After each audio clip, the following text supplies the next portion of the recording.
Today I'm going to chat about how I'm going to go about doing this public speaking caper. So, in the past,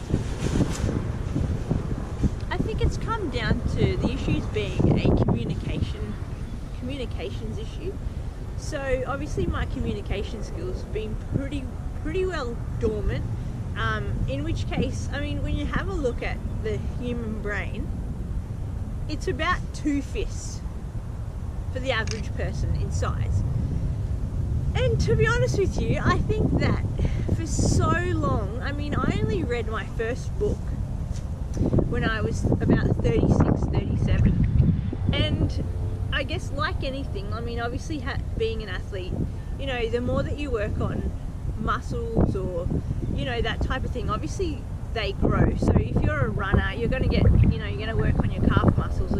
If you're a swimmer, you're obviously going to get broader shoulders. So if you're not working on your brain, essentially it's dormant. It's not growing, and it's not, you know, the more you feed it, the more active and the more, obviously the smarter that you get, but the more interactive your mind becomes as well. So for me, like recently, it's been a real revelation, I guess, the fact that you know, and it kind of makes me happy, the fact that I know I'm not dumb. So, you know, the more that I'm reading, the more that I'm doing my puzzles, playing chess, doing things that I've not done in the past, it's really feeding my brain.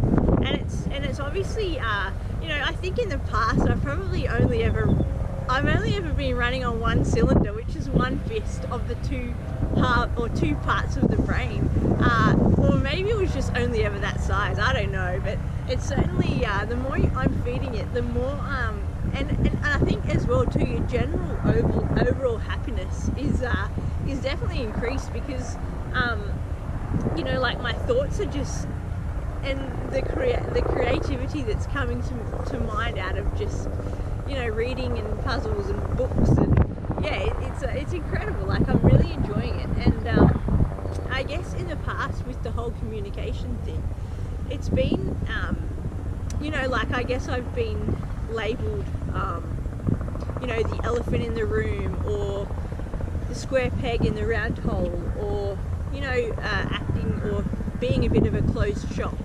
So, you know, I guess somebody's there but nobody's home type of thing.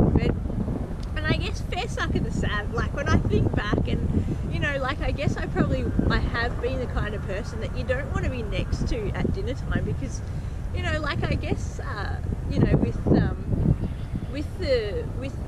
you know, the things that I've been doing and becoming more, I guess, essentially, I guess, more intelligent, and if you don't feed your brain, you're not going to have much content, you know, as far as conversational skills go.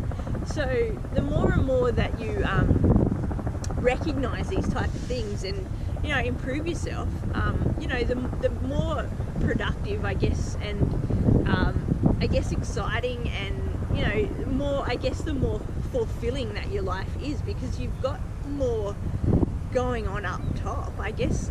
Yeah, I think that it's kind of been an interesting revelation, is to kind of go, well, yeah, and I mean, looking at myself, you know, and as I say, nobody's perfect, but I think that if you can recognize, you know, your drawbacks, or the, you know, what has been holding you back in the past, and really focus on them.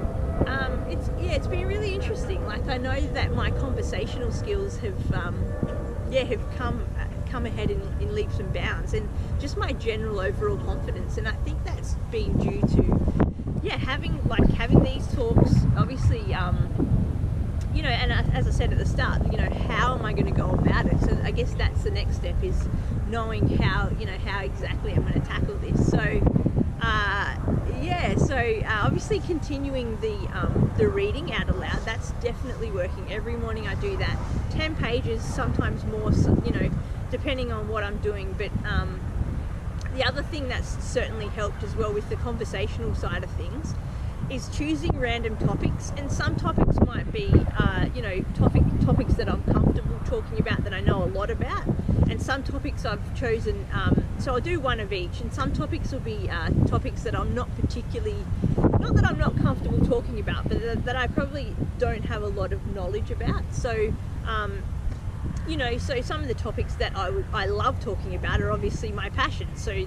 the sport, the running, the, you know, anything that I'm interested in. And then the topics that I'm not so or not so knowledgeable about would be, you know, like the religion, politics, you know, just, yeah. So it's interesting. So that's certainly you know, sparking a bit of yeah, I guess arousal in the brain to sort of talk about different topics randomly. So and not even have any you know, scripted notes or anything in front, just to sort of talk about it at random. I mean, some of the chats that I have are just utter bullshit, because I don't know much about the certain topics, but it's more about teaching your brain to you know, filter, or no, not so much filter, but to you know, to think a little bit, I guess, outside of the box as to what you would normally be thinking about or talking about. So yeah, definitely that's helping for sure. So it's usually about 6 minutes I'll talk on each topic. And yeah, what else? Also too, like in my day-to-day sort of going about things, I mean, the other day I thought, you know, I saw the way that a coffee was being made, and I thought, oh, that's really interesting. And I know the time before I was there, I was like, that looks like it's tea, like being tipped in, and then the tea sort of filters through the filter. And yeah, I asked the gentleman, you know, what it was, and it was actually drip coffee, which to me is perfect because I love a strong coffee. So yeah, so the coffee goes into the filter essentially, and then the hot water goes, you know, through the top of the filter. And then yeah, and then obviously the coffee is sort of sitting at the bottom. And so yeah, I tried one of those, but it's just interesting to, you know, try new things, have a chat to different people about, you know, things that you're not aware of, or, and again too, that's feeding your brain. So I mean, as small as it might be, it's still a, you know, it's still a new topic, and it's, you know, you're learning about new things, and essentially growing that second half of the second half of the brain. And yeah, it's definitely getting there, and it's certainly making me so much happier. I guess I don't think I was ever unhappy with who I was, but you know, like the whole reading and things, you kind of you never know what you're capable of until you actually do it. So you know, it's cool to incorporate you know, new things, and also too, like, as well, you know, like having random chats with different people. Like the other day I challenged myself to, you know, have or ask 10 random questions to random people on the street, and just approach them, you know, as you would normally.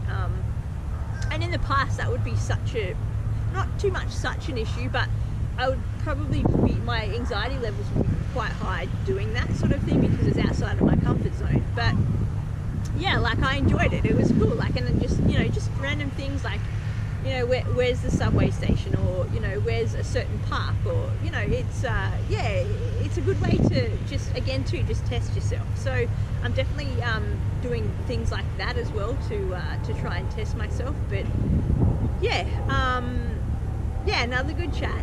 How am I going to go about it? Yeah, I mean, the few things that I've recognized that you know, how I'm going to tackle this and get over this thing, or, you know, successfully become a public speaker. And yeah, it's definitely working. Yeah, I'm really enjoying it. I'm happy with, you know, how it's progressing, and yeah, I look forward to our next chat. And I'll certainly update on how it's all going. But yeah, so far so good. Thank you.